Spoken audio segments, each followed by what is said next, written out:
Bros, da Allah idan ba damuwa wannan kwarin naka fasinjojin na fita mana Jesu! Mu rugula ne. Allah biya masa.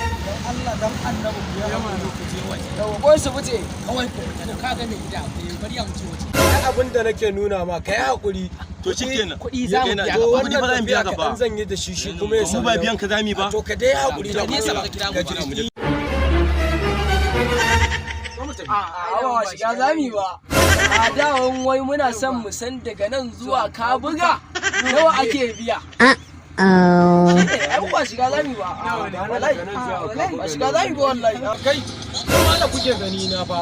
To dan iska ne. Ba kokor mai da Dan iska ne na ruwan mu da kai dan iska ne. Allah sa dan to ya zaka zo ka ce in sauke mutane ka ce wai kuma wai tambaya ta zaka yi. Idan ka sauke su mu muka ce ka sauke su.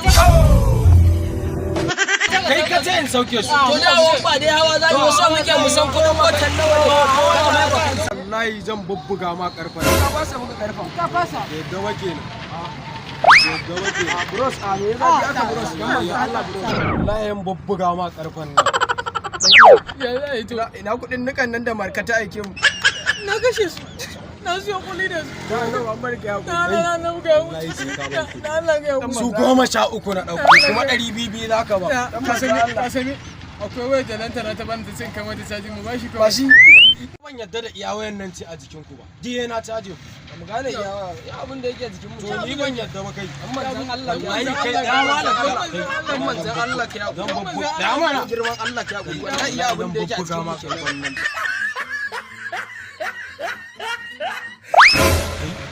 Hadda ta yan naira 70 ɗinka.